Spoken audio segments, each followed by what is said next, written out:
Hello everyone, and thank you for joining me here on the premiere episode of my YouTube channel.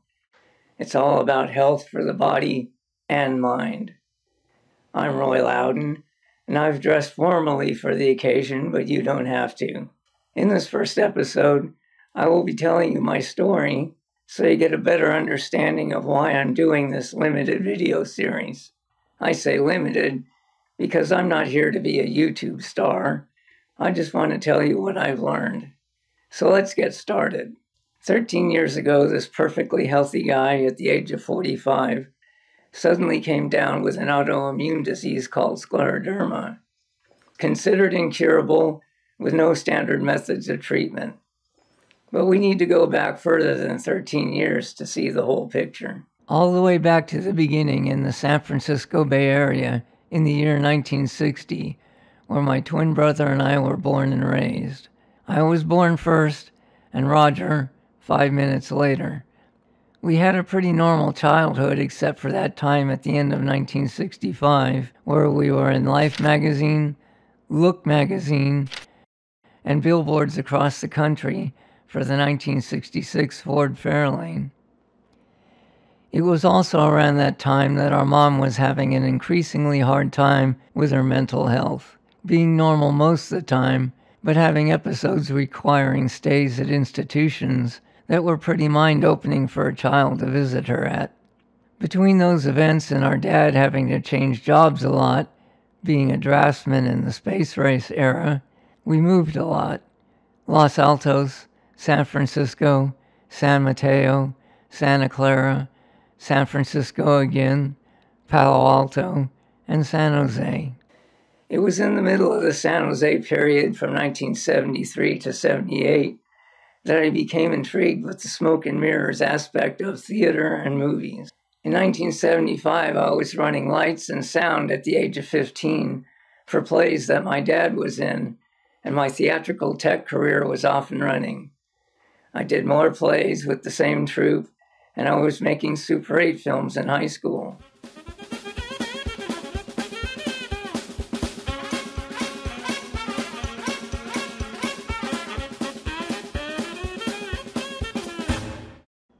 Then came graduation, where Roger and I moved to San Francisco again, this time in Grandma's downstairs apartment, and started the most ambitious thing I've ever done, a 45-minute 16mm period film about the Four Musketeers.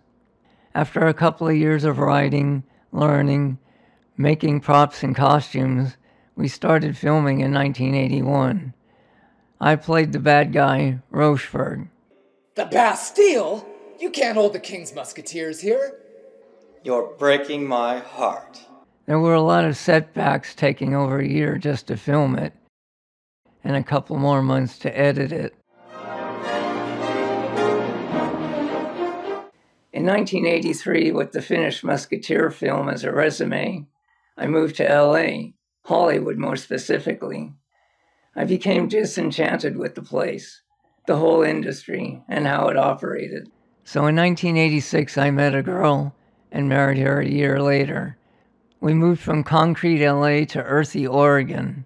I utilized my technical know-how to get a job maintaining all the equipment needed to raise chickens for 3 farms, each farm having 7 barns, each barn having around 25,000 chickens, the largest farms in the state. While literally working in chicken poop was better than working around the BS of Hollywood, we both thought we could do better in Atlanta, Georgia, where her dad lived. Unfortunately, things only declined once we got there, and we divorced in 1991. The feelings that come with divorce are one thing, but the feeling of not knowing which direction was forward was something I never experienced before. That's when I started meditating. It's incredible how something so simple can be so powerful. Thanks to that meditation, I got back on track and moved to Orlando, got out of my rut, and made another film in 1993, a parody of Terminator 2 called Intimidator 3. Like the Musketeer film, it was a huge undertaking, but it was just what I needed. After it was finished, though, My agent tried and failed to get distribution for it.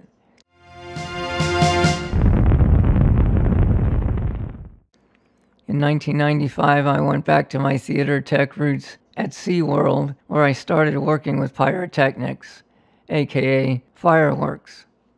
I also ran sound for various shows. In '99, I jumped ship to Universal Studios doing the same thing, but it was more stage, rock and roll pyro than fireworks. I was breathing this several times a day for 6.5 years.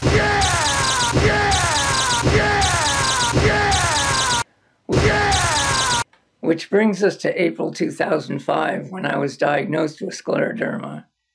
So what is scleroderma exactly?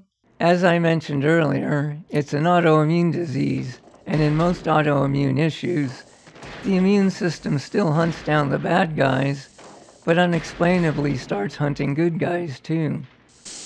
Good guy. That last one was a good guy. While not proven 100% yet, it's looking more and more like the cause is one's genetic weakness to certain elements on the old chart. That is to say, it looks like everyone's unique genetics has a problem with one or more atomic particles, as Superman has a problem with kryptonite. There seems to be a commonality with heavy metals and scleroderma. And guess what ingredients make all those wonderful colors in fireworks? Now, none of my pyro co-workers have come down with scleroderma, but none of them have my genetics. My identical twin brother has my genetics, but he's never worked with pyrotechnics. I suspect if he did, he might come down with it, but I would never ask him to do that to prove my point. I should also add that despite my theory, I don't regret my pyro career in the least. It's simply a matter of who knew. So why do far more women get scleroderma than men? Could be that those same heavy metals are used for the color in makeup. There's also the petroleum products in creams and lotions. That's changing as there are healthier skincare products coming out every day. But there again is another commonality. Speaking of petroleum products, I was exposed to that too when setting this guy on fire in that same show for over 6 years. A double whammy. So, back to the story. After being diagnosed, none of my doctors could say pyro smoke was the exact cause, but they all agreed I should no longer work around it. So I transferred out of the pyro department and started video editing the contestant introductions at Universal's Fear Factor Live, a live version of the TV show. 2005 was pretty much just skin issues. I looked like I had a great tan, but it was really inflamed skin. In 2007, my arm shrunk to nothing and my hands locked up, palms down, and fingers curled up tight. Also, the digestion issue started. Everything I ate caused reflux and bloating. There was constant diarrhea and vomiting. That's why I had to leave work for disability in 2008, not because of the hands. This is when I started giving up junk food, because that kind of food would always cause reflux, where natural foods only sometimes caused reflux. Things seemed to be getting a little better in 2009, but all that diarrhea and vomiting left me constantly dehydrated, which aggravated my heart into ventricular tachycardia at the end of '09. I went unconscious at the local hospital and woke up at the big hospital across town, where I was given an implanted defibrillator and medications, which did good for a couple of months, till I went into VTAC again, passed out, and was shocked right out of it. So meds were changed and things were good for a while. In early 2011, I went to the hospital to have a hernia repair. But when they x-rayed the hernia, they discovered air in my abdomen. All the bloating and acid damaged and perforated much of my small intestines. They had to do a small bowel resection, removing about 9 feet of it. The days after the surgery were pretty rough. When I got home from all that, I went into VTAC again and had to be shocked 10 times by my defibrillator to get me back into sinus rhythm. Meds were changed again, And things were good till later that same year, where I would go into VTAC, get shocked, go to the hospital, change meds, go home, and repeat, like every 3 weeks. I finally insisted on friends driving me up to the big hospital when it happened again, and insisted on the same doctor that saw me and gave me the defibrillator in 2009. In early 2012, I was in the hospital for over a month as I went into some VTAC storms that would have killed me if it weren't for old Sparky. I will go into all that in detail in a future episode.